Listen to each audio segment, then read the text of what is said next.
Hey guys, welcome back to the Arzin channel. So last week I unboxed the Bittboy version 2, but it wasn't really as good as I had hoped for. So I thought I might give Bittboy a second chance, so I went ahead and ordered the Bittboy version 3. They claimed that they fixed the ghost key issues, and they actually added a tempered glass front panel, which kind of pokes my interest. Actually, I was intending to upload a video about the LDK earlier this week, but the thing is, I had to explore more firmwares for this device since the development site is very active for the LDK. So let's get back to the unboxing. Of course, in front of me we have the actual LDK game handheld, which is made out of nice translucent plastic, but I noticed that the edges are kinda sharp, which probably would pose a problem when doing lengthy gaming sessions. Under the piece of foam there is a compartment which holds the micro USB cable and the AV cable. The micro USB cable came in quite a questionable state, but it works just fine. And the AV cable is fully functional as well. This time around, the AV functionality of the LDK game works just fine, but it is low quality and stretched out.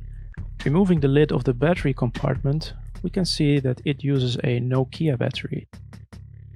After removing the battery, we find a 16 GB Class 10 micro SD card which contains the firmware. I have many of these little guys at home because I bought other Chinese gadgets before, which almost all of them contain Nokia batteries. So if you charge them all up, you pretty much have infinite battery life, in a sense. There's an extra SD card slot on the side of the device to load your games on. The screen protector was quite scratched, but after removing it, the screen is in impeccable condition. So, like we always do, let's check out the buttons. The buttons are very easy to press, and they're very soft. Some people might not like that, but in this case, it does not hinder your gaming experience, which is a good thing compared to other devices that we know of. The D-pad is actually good. This handheld has shoulder buttons. They're kind of in an awkward position and very resistive, to be honest, but I never really used them in any game until now, so I'm actually not really bothered by that.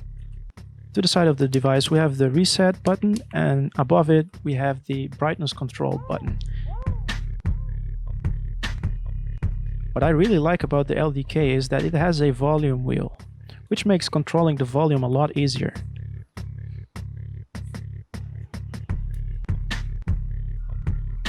To the top of the device there is a micro USB port and a headphone jack, which of course doubles as the AV port. You can easily transfer your games to your device using the micro USB port.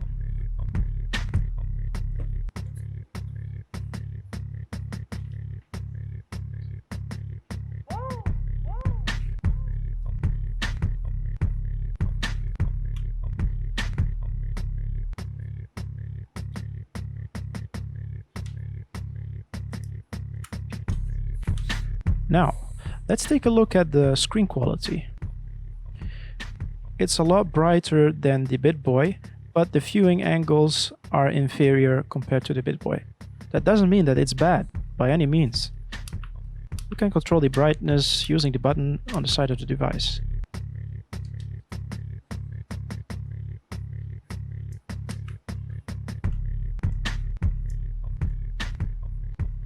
So while I'm firing up the NES emulator to test the sound of the LDK game, you can see how I access the folders to launch my games.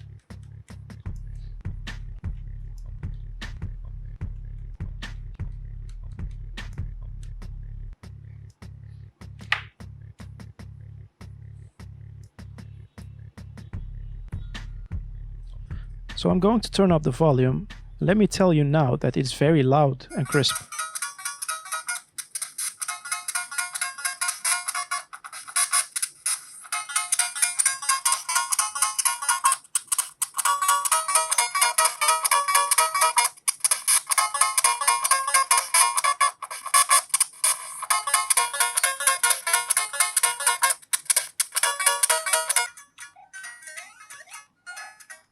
I don't know if the video will do it justice, but it is very loud because of the speaker. It actually is a large speaker for the size of the LDK, and the sound quality is really good.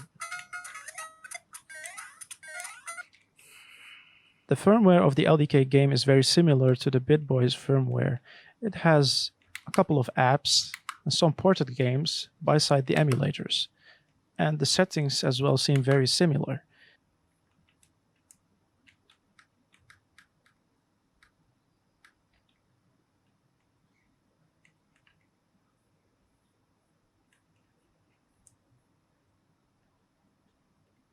The CPU is overclockable just like the Bittboy. So let's talk about these skins. There are many skins on here that you can choose from. A lot of them seem very similar to the Bittboy skins. Some of them are extra because I flashed another firmware to this device. Of course, it's time to check out some games.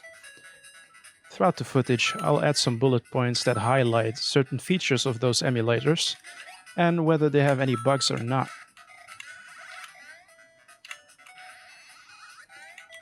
I have to mention that the gameplay is silk smooth, the buttons feel great, it's very responsive, and there is no screen tearing that I'm aware of.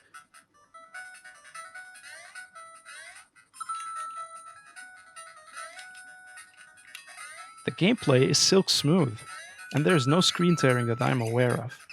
As you might have noticed from my other reviews, I'm quite a skeptical person, but I'm really digging this device.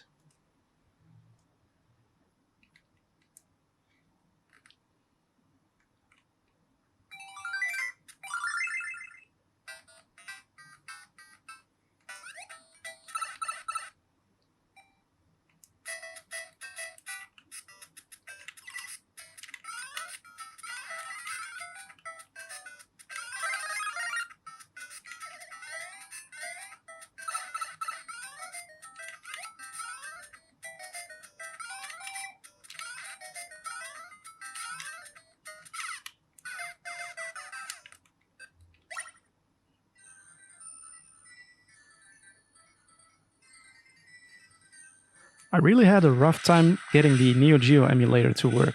This actually is the FBA SDL emulator, which I'm using. If anyone has any issues with any emulator, just let me know in the comments below. I'll make sure to help you out.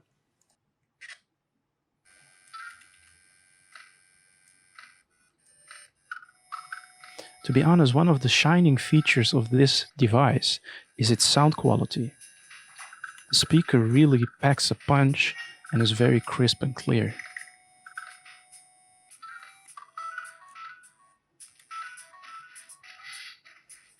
So this is the point where the Bittboy last time failed catastrophically. I find this game to be the best game to check for any screen tearing, so I'll do this once again. This footage is half the speed, so if there was any screen tearing, we'd be able to tell immediately. But as we can see from the splashes, it's butter smooth.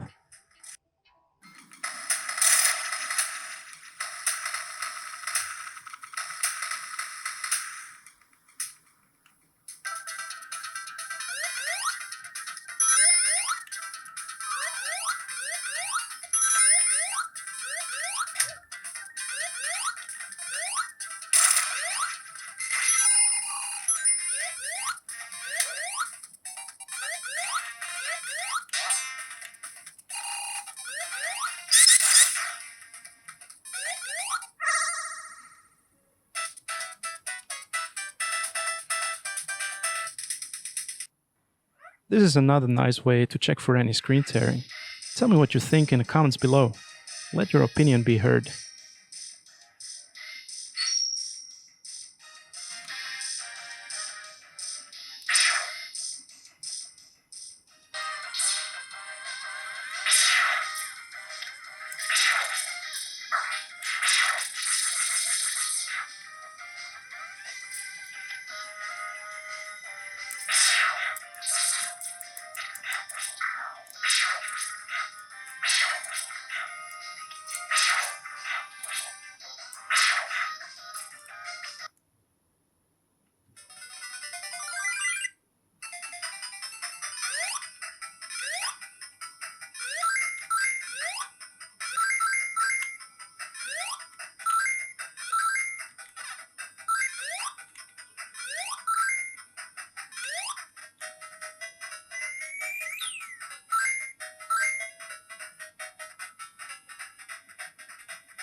Thank you for watching the video.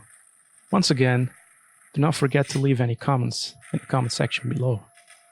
Please like, subscribe. I love you guys, and I'll see you in the next video. This has been Arzin, signing out.